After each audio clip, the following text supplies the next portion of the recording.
enfermedades en las poblaciones. Y muchas veces, por ejemplo, de donde yo vengo, en Centroamérica, siempre se ha dado la situación donde se empiezan a hablar términos de vigilancia activa, vigilancia pasiva, y entonces empiezan a aparecer fórmulas como este tipo y fórmulas como este otro tipo. Entonces mucha gente dice, bueno, yo me metí en la veterinaria y lo que yo menos quería era tener que ver mucha matemática, no quería tener que ver números complicados, no quería todo esto. Entonces siempre existe esta situación donde comenzamos teniendo como que un panorama negativo de lo que son la epidemiología. Y básicamente es una parte, es un complemento de muchas otras disciplinas y subdisciplinas que forman la epidemiología, y poco a poco lo vamos a ir viendo, y eso es lo que he tratado de hacer el día de hoy.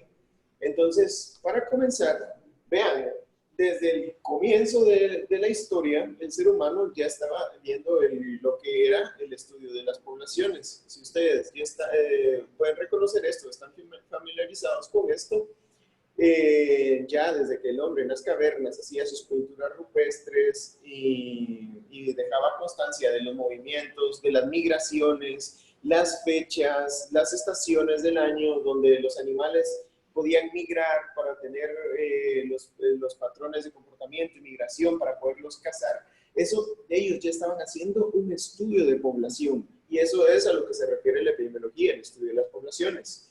Entonces, para que vean que no solamente es una dinámica de hacer grandes cálculos y grandes fórmulas, sino que es el entendimiento de muchas otras disciplinas. Por ejemplo, también, ¿para qué estamos estudiando las poblaciones y los factores que lo afectan? Para la toma de decisiones. Otro gran ejemplo que les puedo poner de parte de la historia eran incluso las plagas de Egipto. Eran plagas y enfermedades que estaban afectando al pueblo de Egipto, y ¿qué era lo que les pasaba? Que el faraón tenía que tomar una decisión. Entonces, ustedes ya conocen esa parte de la historia, y entonces, para que vean el estudio de las poblaciones y qué es lo que está pasando en ellas, y tomar una decisión. Entonces, eso era lo que tenían en ese entonces, ese problema en Egipto en ese momento de la historia. Y vean, también, bueno, tomamos decisiones, pero ¿cuál es la decisión? Entonces, ¿cuál es la vía que tenemos que nosotros tomar? Y cada una de ellas va a tener sus consecuencias. Entonces, por eso es que nosotros también buscamos una situación del análisis de riesgo. Y todos los días nosotros estamos haciendo análisis de riesgo. Y yo les pongo aquí el ejemplo. Si lo pueden ver, esta persona que tenemos acá tiene que ver ambos lados de la calle para atravesarse. Si solo mira para uno, se arriesga a que del lado que no vio pueda tener un accidente.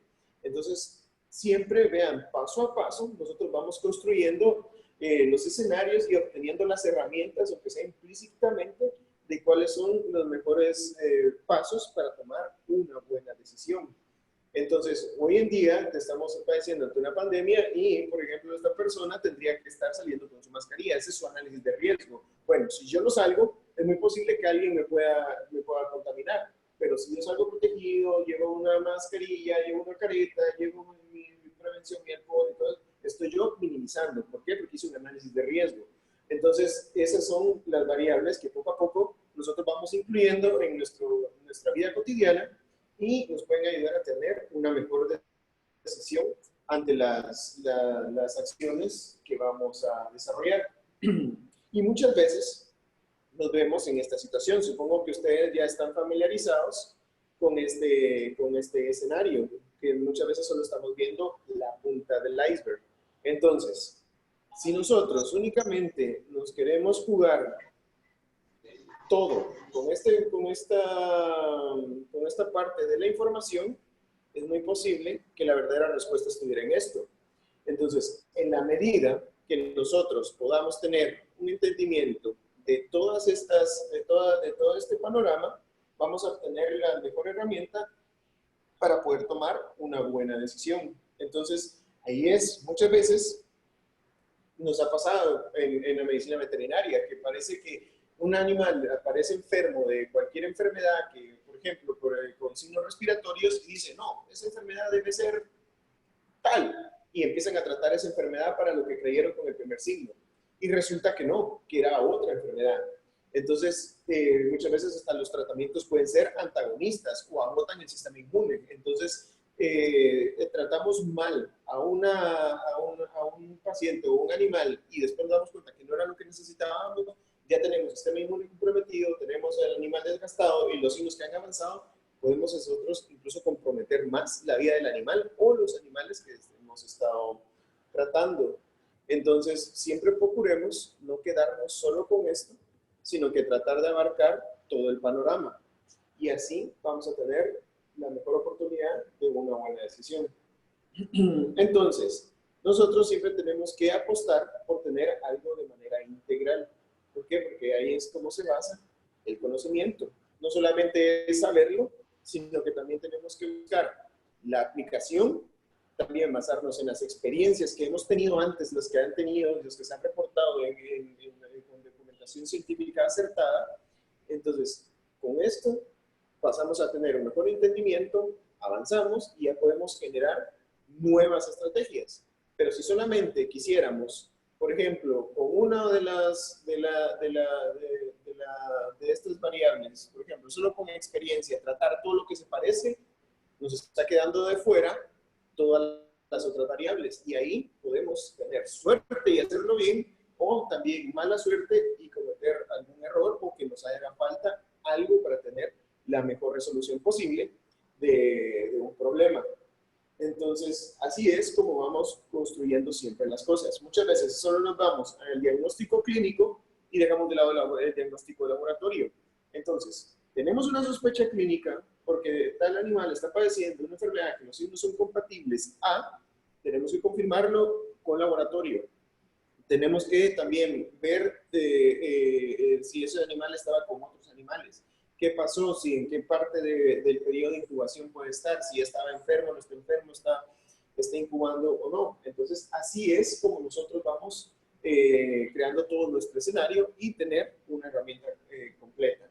Entonces, ustedes saben que para que se dé una enfermedad se necesitan de 3 factores, que es la triada epidemiológica, que consta de el huésped susceptible, el agente infeccioso, o el agente etiológico, perdón, que puede ser virus, bacterias, hongos, o cualquier agente que pueda causar daño, y un medio ambiente para replicarse. Entonces, en la medida que esto se dé, ahí es donde se van a desarrollar las enfermedades. Y para que se desarrolle una enfermedad, también se conoce la cadena epidemiológica, que puede ser la puerta de entrada, que puede ser vías respiratorias, puede ser contacto orofaríngeo, orofecal, cualquier tipo de contacto.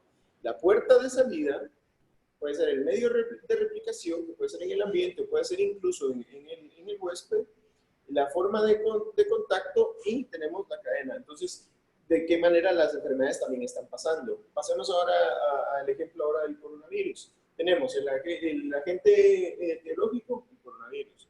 El huésped susceptible, el ser humano. El medio ambiente, el ambiente donde estamos. No sabemos si lo podemos encontrar en el supermercado, lo podemos encontrar en un taxi, lo podemos encontrar en una lata de atún almacenada, en un cartón de cereal que lo tenemos que lo compraron y está en aquel. Entonces, ahí se está dando. La puerta de entrada por las vías respiratorias, la puerta de salida por las mismas vías respiratorias, en medio de replicación, adentro de nosotros, el ser humano, vías respiratorias, pulmones y todo sistema respiratorio, y la excreción también por ahí mismo. Entonces, ahí es donde entra en juego esta situación. ¿Por qué nos han mandado siempre a evitar el contacto social o que uno se quede en casa? ¿Por qué? Porque están buscando la manera de que no haya un huésped susceptible. Y esta parte también se rompa, el mecanismo de transmisión. ¿Por qué? Entonces así ya no hay nuevos casos. Pero lamentablemente aún todavía no se ha logrado eso porque siempre hay gente que está infectada de una manera subclínica o que todavía no está siguiendo las recomendaciones completo y así pasa. Entonces, así pasa también en el caso de influenza aviar, en el caso de peste porcina clásica y cualquier otra enfermedad infecciosa que tenga todo este parámetro o abanico de posibilidades, el agente, el huésped y el medio ambiente. Entonces, pasemos a la historia natural de la enfermedad. cómo es que una enfermedad se presenta. No es que solamente el día de hoy el virus o cualquier agente etiológico entra en mí y yo voy a padecer los signos inmediatamente hoy. Siempre vamos a tener un periodo prepatogénico, que este es el periodo en el que está el tiempo de incubación. Va a ser de que hoy entró el virus, tiene un periodo en el que se va a replicar, en el que va a empezar a producir cambios tisulares y pasa después a un periodo patogénico donde ya se presentan los signos. Por ejemplo, la influenza.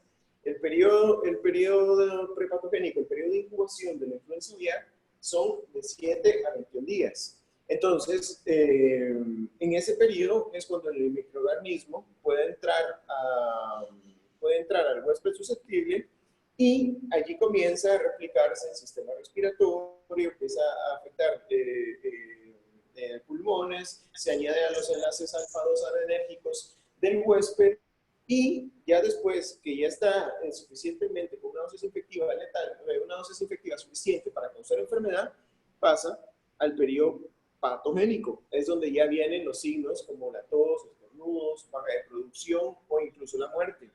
Entonces, ya habiendo pasado un periodo de incubación, habiendo pasado un periodo de patogenia o de signos clínicos, también viene el periodo postpatogénico.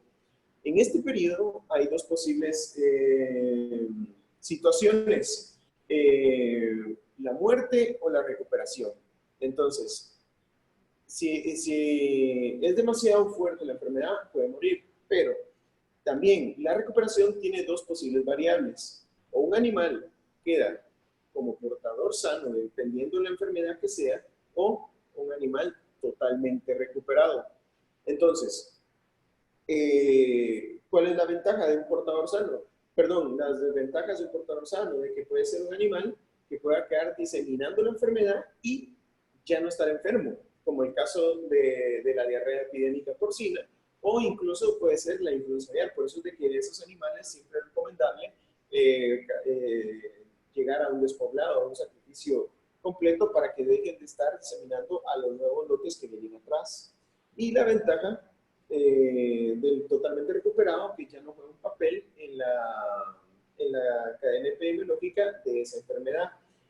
Pero incluso también llega la situación de que estos animales, los que totalmente están recuperados, hay enfermedades que pueden repetir, entonces le pueden volver a dar. Entonces tenemos que tener siempre los parámetros de presión para evitar de que los animales se nos vuelvan a enfermar, porque tendría que pasar nuevamente todo este proceso. Y todo esto lleva tiempo, todo esto lleva mucho dinero, y al final de cuentas los animales de producción lo que se necesita es que estén en un sistema de homeostasis ideal para que puedan producir adecuadamente y rindan lo necesario en canal y también económicamente.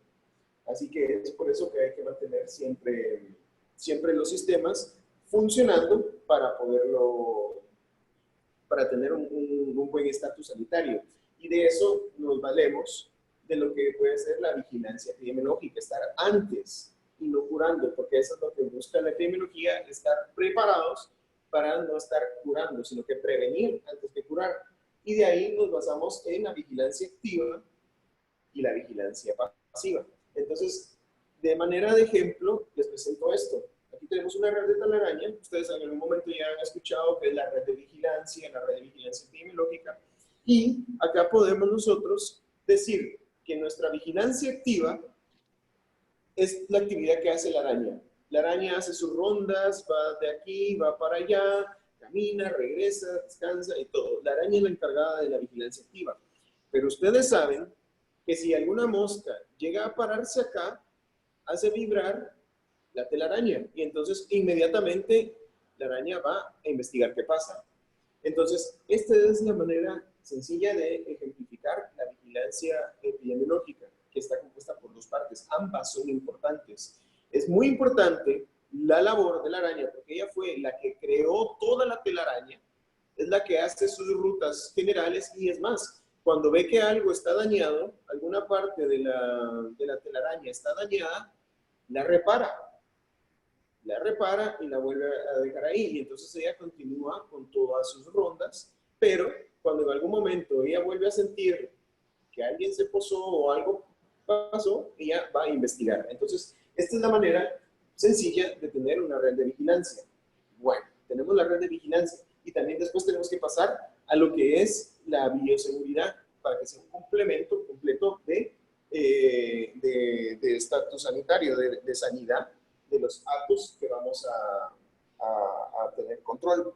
Entonces, siempre lo ideal son situaciones donde tenemos las barreras naturales que están aislados, tienen todo, siempre los libros nos hablan de todo tipo A, ¿verdad? Pero muchas veces eso no es muy complicado que se dé, pero de ahí nos podemos apoyar de los análisis espaciales. Entonces, ¿qué pasaría si nosotros acá creemos que tenemos bien todo, nuestros espacios, nuestras barreras, pero nos damos cuenta que al alrededor tenemos muchos más vecinos que pueden estar creando otros animales, otras especies, que pueden estar teniendo incluso procesos epidemiológicos, enfermedades a la par de nosotros? Supongamos que fuéramos nosotros que estamos aquí y este que está acá está enfermo. Entonces, tenemos que tener todo ese abanico de conocimiento para saber cómo está nuestra situación epidemiológica dentro de nuestras instalaciones, fuera de nuestras instalaciones y toda nuestra red de contacto. Quiénes son los que nos visitan, quiénes son los que llegan a nuestras instalaciones, nuestro personal, de dónde viene, a dónde va, qué hace, ¿por qué? Porque es integral de todo. Las enfermedades pueden entrar por cualquier vía. Entonces, ya más adelante uno empieza a hacer todo lo que son sus análisis geográficos. Y decimos, por ejemplo, este es un humedal, donde se puede catalogar lo que son las zonas de riesgo, que es esto azul que tenemos acá, esto rojo que tenemos acá, por ejemplo, donde hay poblados, donde hay unidades de producción. Por ejemplo, esta zona azul que se ve por acá, son todas las regiones donde pueden haber lagunas, mangles, etcétera. Y estos amarillos que se ven por acá, poblados. Entonces, si yo soy este productor que está acá, entre más yo conozca todo mi entorno, mucho mejor. Entonces yo ya sé, por ejemplo, que yo tengo que evitar este poblado porque en este poblado llega alguien que tiene aves enfermas, tiene cerdos enfermos o cualquier cosa. Entonces, o también, si yo vendo mis animales acá, tengo que tener cuidado de pasar por un lugar donde vayan a estar enfermos. Entonces, mejor voy buscando otra ruta que sea más segura, ¿me entienden? Entonces, es la manera de que yo voy siempre analizando todo el panorama para evitar tener algún problema. Entonces, nuevamente, volviendo a la cadena, ya lo había comentado. Entonces, lo que les decía, si yo conozco que en algún lugar hay problemas, entonces evito ese lugar. Entonces, por ejemplo, ahora con el coronavirus, bueno, yo ya sé que hay problemas y que, por ejemplo, los aeropuertos son la principal vía de contaminación, entonces evitaré los aeropuertos. Entonces, actualmente nosotros como ciudadanos no podemos básicamente trabajar en esto, más que tener nuestras medidas de prevención, que son lavarnos las manos y todo. Lo que podemos hacer es, uno, evitar estar en los ambientes de riesgo y nosotros también evitar que nos vaya a llegar. Entonces, evitándolo, nosotros nos protegemos, teniendo nuestras buenas medidas de higiene y también evitando el contacto social. Y entonces, ya con esto evitamos que las enfermedades puedan pasar y vayamos a caer enfermos. Bueno, ahora viene el famoso tema, la vacunación. Las vacunaciones son recomendables siempre y cuando hayan sido demostradas que son efectivas. Y aquí vamos a tener, para la enfermedad que sea, todas van bajo el mismo criterio, el nivel protector. Entonces, asumamos que para cualquier enfermedad, esta línea es el nivel protector de la enfermedad. En la medida que nosotros alcancemos levantar anticuerpos específicos para la enfermedad hasta este punto, es que nuestros animales van a estar protegidos. Entonces, nosotros aplicamos un biológico al día cero, entonces va a haber un periodo de tiempo en lo que nuestro sistema inmune se levanta y alcanza la situación de protección. Si un virus, o perdón, agente etiológico llega a afectar en este periodo de tiempo, antes que se llegue acá, aparezca el virus, es muy probable que se dé la enfermedad. ¿Por qué? Porque no hemos alcanzado esta situación del nivel protector. Ok, si la amenaza llega a este punto del tiempo donde ya se sobrepasaron los anticuerpos sobrepasaron el nivel protector, es muy probable de que los animales sí estén protegidos y vayan a tener, no vayan a desarrollar enfermedad. Entonces, muchas veces, muchos productores en campo, incluso algunos colegas, creen que a este momento ya se protegió, pero no, siempre tenemos que va a haber un periodo en el que tenemos que tener nosotros cuidado en lo que se desarrolla. Incluso las curvas, también dependiendo de la enfermedad, tienden a bajar y nuevamente pasarán el punto del nivel protector. Por eso es que muchas veces, dependiendo de las enfermedades, siempre se busca la revacunación para volver a levantar la curva y que nunca nos caiga bajo un nivel deseado. Entonces, eso es lo que pasa. Bueno, teniendo este panorama, pasamos a lo que ya es una enfermedad. Tal vez nosotros habíamos vacunado, pero si nosotros,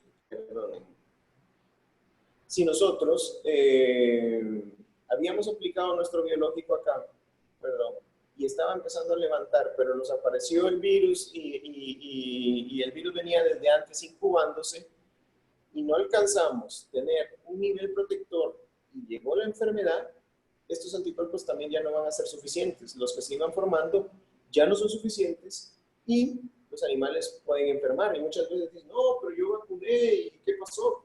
Hey, tal vez no era suficiente, no vacunaste en el momento adecuado, no se vacunó en el tiempo que se necesitaba, no se aplicó el refuerzo que se necesitaba y es por eso que los animales están enfermos. Puede ser que incluso hubieran problemas en cadena fría, en forma de vacunación o cualquier situación que hizo que esto no llegara a un nivel protector. Y ahí fue donde se desarrolló la enfermedad. Entonces, también muchas veces pasa que ¿para qué nos sirven las vacunas? Para que tengan anticuerpos que compitan contra los agentes etiológicos. Entonces, acá les tengo yo el ejemplo de un desafío de una enfermedad con una vacunación, así se ve. Porque si nosotros vacunamos, acá empiezan nuestros anticuerpos a levantarse, pero si en ese mismo momento empiezan a aparecer agentes etiológicos a atacar a lo que son los anticuerpos que se generaron, la batalla siempre será uno contra uno. Entonces, allí lo que hayamos generado se lo están gastando. Para eso es. Nosotros generamos anticuerpos para que estén disponibles para enfrentar las amenazas. Entonces, esto mismo va reduciendo el número de anticuerpos que nosotros generamos. Y es por eso que nuestras curvas bajan bruscamente. Entonces, siempre tenemos que tener buena bioseguridad, buenos controles para saber qué está pasando. No solamente es aplicar una vacuna y ya pasó, porque si se da esta situación, los anticuerpos que hemos generado, sea para peste porcina clásica, para influenza aviar, para fiebre aftosa, lo que sea, esto es lo que busca, que estén disponibles para enfrentar un agente etiológico. Entonces, en la medida que nosotros vayamos controlando esto con laboratorio, vamos a saber también cuándo es el momento ideal para volver a aplicar un biológico. Por ejemplo, nosotros aplicamos biológico a este punto y estamos tarde. ¿Por qué? Porque nuevamente nuestro punto está bajando y vamos a tener un periodo en que se levante. Entonces, si nosotros vemos que tenemos mucho desafío de campo y lo estamos analizando, decimos, ok, nosotros de alguna manera el virus está ingresando a nuestras instalaciones, pero lo tenemos protegido con la vacuna y observamos que está funcionando, pero los anticuerpos nos van bajando. En algún momento nosotros también tenemos que tomar la decisión y decir, ok, puede ser que este sea el mejor momento para aplicar una revacunación. No solamente porque en la posología nos dice, hey, revacune cada 20 días, revacune cada 30 días. Eso es parte del ideal, pero los completos. Siempre tenemos que estarlo midiendo. ¿Por qué? Porque en este punto que yo he señalado acá, va a ser muy buena opción para volver a levantar la curva. Todo este momento es un tiempo ideal. Ya si se dan cuenta que hacerlo en este momento, en este punto, va a costar más levantar la curva de anticuerpos. Entonces, por eso es que antes que se dé la caída, que podría ser el punto de corte de acá, todo refuerzo que nosotros podamos aplicar va a estar en una situación óptima. Por ejemplo, les pongo aquí el caso de la influenza aviar que está afectando a la República Dominicana y como se verían los ejemplos y los panoramas con una serología positiva, porque tenemos vacunas diferentes al virus que está afectando. El virus que afecta a la República Dominicana es este, el A, del virus de influenza tipo A, que afecta a las aves domésticas, chicken, de la República Dominicana, porque se hizo específicamente acá, en el aislamiento 2395, y que es de baja patogenicidad H5N2. Entonces, nosotros podemos encontrar una serología de desafío de campo, o sea, los anticuerpos que produce un virus de campo, pero que ya están de alguna manera funcionando en una granja. Y nosotros podemos venir y estar midiendo los anticuerpos y en el momento que esto vaya a caer, aquí es donde se va a desarrollar la enfermedad. Pero, ¿qué ha pasado en este país? Que es de tan baja patogenicidad que no alcanza el mismo virus en llegar a este punto y las aves no están muriendo de eso. Entonces siempre se da una situación donde no ha causado grandes estragos, pero ya que aquí hay en Newcastle, hay gumboro, hay bronquitis, hay reovirus, hay neospora, hay otro, entonces ahí el sistema inmune se agota, el sistema también, los sistemas respiratorio, digestivo, cualquiera puede tener problemas, y ahí sí se da esta situación por otros factores que hacen que se estén desarrollando signos compatibles, incluso muertes, pero no totalmente asociados. Entonces, ¿qué pasa con la vacuna?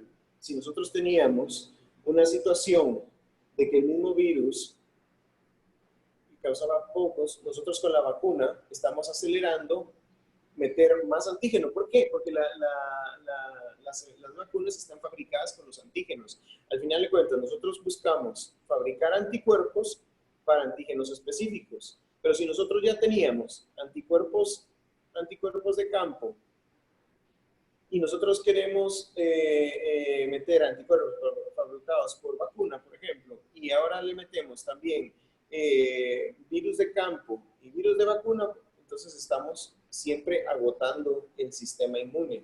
Y ahí es donde más fácil se nos desarrolla la enfermedad.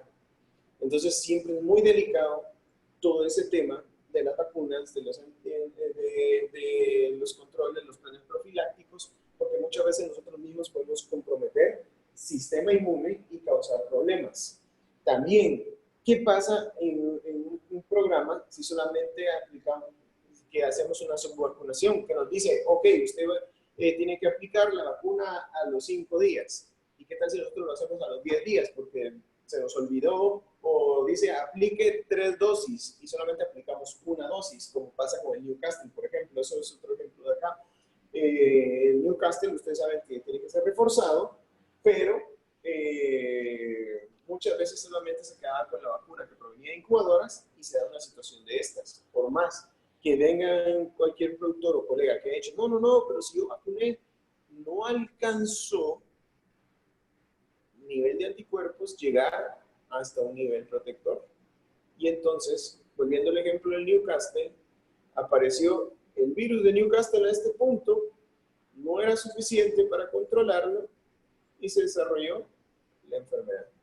Y entonces ahí es donde vienen los problemas y donde las aves pueden morir. Y no es porque el virus sea muy fuerte, no es porque haya mutado, no es por nada, simple y sencillamente porque no se tuvo esta evaluación. Y esto lo hacemos con la integración de signos clínicos, planes profilácticos y uso de laboratorio.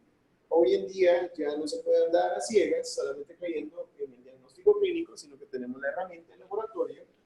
Incluso este país tiene el ABCN oficial, tiene el laboratorio de IPD privado y algunos más privados que siempre están a la disposición de realizar este tipo de pruebas. Entonces, no podemos ir siempre a ciegas, pero bueno, también viene el caso contrario, que pasa en una hipervacunación. Una hipervacunación, nosotros estamos vacunando y rápido empezamos, pero si nosotros aplicamos un refuerzo, que volvemos a meter agentes etiológicos a través de una vacuna, sea atenuada, modifica, aún así estamos nosotros estresando el sistema inmune y nosotros mismos lo forzamos a bajar. Entonces nosotros mismos lo bajamos, llega a aparecer de verdad un virus de campo y nosotros mismos agotamos nuestro sistema inmune metiendo más antígeno a través de vacuna y también todo lo que esté debajo de esa línea verde pueda desarrollar la enfermedad. Entonces, para que vean que no solamente bueno, yo compré vacuna y la apliqué, tengo que saber cuándo aplicarla, tengo que saber cómo aplicarla, cómo controlar si la puse bien, porque muchas veces también si viene vacuna vencida, vacuna arruinada, vacuna que perdió cadena de frío, no va a dar nada, ¿verdad? Entonces, al final, siempre buscamos un desafío que nuestro desafío funcione. Entonces, aquí tenemos qué podría pasar si nosotros vacunamos, que hay enfermedades que dicen, no, solo una dosis. Bueno, pero si aparece el agente etiológico, también no lo va a bajar. Entonces, nosotros, aún así, nos haya dicho que solo era una dosis, tenemos que siempre evaluarlo para tener la mejor opción de saber en qué momento aplicamos nosotros un refuerzo. ¿Y para qué nos sirve el diagnóstico? Para saber bien qué es lo que estamos enfrentando. Y aquí ahora yo les pongo un ejemplo donde pueden ver una falla en la comunicación. Por ejemplo, vean esta caricatura. Dice, el ave está, quiero salir de aquí. Dice, me tienen encerrado sin poder salir. Ayúdeme. Socorro. ¿Y qué es lo que está escuchando esta persona? Música, que le gusta, que está cantando muy bonito. Entonces, ¿qué falla? Siempre la interpretación. Entonces, ahí viene la situación o la posible problemática, que digamos que esto fue una enfermedad, que se están desarrollando, están en un periodo prepatogénico, en un periodo de incubación, y no se ven signos, entonces la persona puede decir, no, todo va bien. No, yo vacuné una vez y todo bien, tranquilo, y es donde vienen las sorpresas. Se cumplió el periodo prepatogénico, llegamos al periodo patogénico, empiezan los signos, empiezan los animales a morir, a enfermarse, dejan de producir, ya los cerdos ya no engordan, las vacas ya no dan leche, las aves ya no ponen huevos, entonces allí también ya es muy tarde para empezar a curar. ¿Por qué? Porque empezamos a curar, eso lleva un tiempo, dejan de producir y tenemos problemas económicos al final del periodo. Entonces, pasando a los términos de epidemia o endemia, siempre vamos a tener en consideración qué son las acciones que tenemos que hacer. La epidemia es simple y sencillamente uno más de lo esperado, y la endemia es lo que nosotros ya tenemos conocimiento que pueda pasar. Sabemos, por ejemplo, que vamos a tener siempre coccidiosis, vamos a tener problemas con los que siempre lidiamos, y los que salen de los parámetros esperados en nuestros sistemas de producción. Entonces, por ejemplo, ante una epidemia, siempre tenemos que tener una definición de caso, nuestros protocolos de laboratorio, pero ¿qué quiere decir esto? Bueno, digamos, los canales adecuados de comunicación, los planes de contingencia y la notificación. Ok, una definición de caso. Nosotros tenemos que decir, ok, o basarnos en las recomendaciones nacionales e internacionales para definir un caso. Bueno, yo empiezo a ver, digamos, influenza aviar. Empiezo a ver que las aves tienen signos respiratorios. Ok, puede ser un caso sospechoso. Pasamos al siguiente, un caso presuntivo, cuando ya tiene pruebas tamices, como inmunodifusión, como una prueba de ELISA. Ok, y un caso confirmado, ya cuando ha llegado a una prueba de oro. Ya las enfermedades hoy en día han llegado al gold estándar o prueba de oro, como para influenza aviar, que es el aislamiento viral. Incluso para la peste porcina, el aislamiento viral, donde realmente se determina el agente. Entonces, en la medida que se tenga definición de caso, ya podemos decir, ok, esa es. Porque se ha dado la situación que dice, no, todo problema respiratorio puede ser, y ahí es donde vienen los problemas. Tal vez está padeciendo Newcastle y se empieza a tratar para influenza. Está padeciendo algún boro y se trata para Newcastle. Entonces, ese es el problema. Tenemos que tener una definición de caso. Los protocolos de laboratorio, muy importantes. Si nosotros sospechamos de una enfermedad respiratoria, también tenemos que tener en cuenta el descarte de otras. Entonces, no solamente enfocarnos en mandar muestras de tejido, pulmón, muestras de sangre, también investigar los demás sistemas cómo están y todo. Para las enfermedades ya existen. Ok, si usted sospecha de influenza aviar de alta patogenicidad, tiene que tomar muestras de tejido respiratorio, tiene que tomar hisopados, locales, traqueales. Pero si uno sospecha, por ejemplo, de salmonela, que es una enfermedad entérica, no sirve de nada para la salmonelosis tener una muestra de hisopado traqueal, por ejemplo. Entonces, siempre tenemos que estar en concordancia con los protocolos de laboratorio y no obviar cosas, incluso ahorrar recursos, no sacando muestras de más o cosas que no sean compatibles con lo que estamos investigando. También los canales de comunicación. Es muy importante saber aquí qué información damos y de qué manera damos la información. Por ejemplo, volviendo a lo del coronavirus, no podemos ahora o escuchar que alguien nos contó que en un meme vio que había millones de personas muertas. Y eso al final es mala información y crea confusiones e incluso histeria en la gente. Siempre hay que buscar el canal adecuado, que son la OMS, el Ministerio de Salud, las autoridades sanitarias, los que van a tener la buena información o por lo menos la información más cercana a la realidad de lo que puede haber sido el meme como el que comentó esa persona, ¿verdad? Entonces, siempre viendo los canales adecuados y teniendo planes de contingencia. En la medida que se tenga antes un plan de contingencia, es mucho más fácil trabajar en una respuesta adecuada e inmediata a un problema. Entonces, veanlo ahora, no existía un plan para la pandemia y vean, los casos cada día van más para arriba y más para arriba y más para arriba. Se tuvo la experiencia hace 102 años, en 1918, con la gripe española, y no se trabajaron en los planes de contingencia y estamos igual. Busquen las noticias de hace 100 años y las recomendaciones son exactamente las mismas. No salga de casa, buenas prácticas de higiene, mantenga el distanciamiento social, las mismas. Entonces, este es un ejemplo claro de la importancia de los planes de contingencia. Incluso la notificación. Si yo veo, yo sospecho, yo tengo conocimiento y veo de alguna situación, pues tengo que notificar a las autoridades competentes para saber qué es lo que está afectando. Pero bueno, entonces, veanlo, hoy en día, aquí yo lo había puesto como manera de región, que podía parecer una epidemia y hoy estamos a nivel de pandemia, pero al final estamos en lo mismo. Hablando, por ejemplo, de influenza aviar, toda esta región comparte las mismas características de hospederos, agentes epidemiológicos y medio ambiente. Lo mismo pasa ahora con el coronavirus, es una distribución mundial, entonces se puede dar de cualquier manera. Entonces, siempre apostando a la bioseguridad.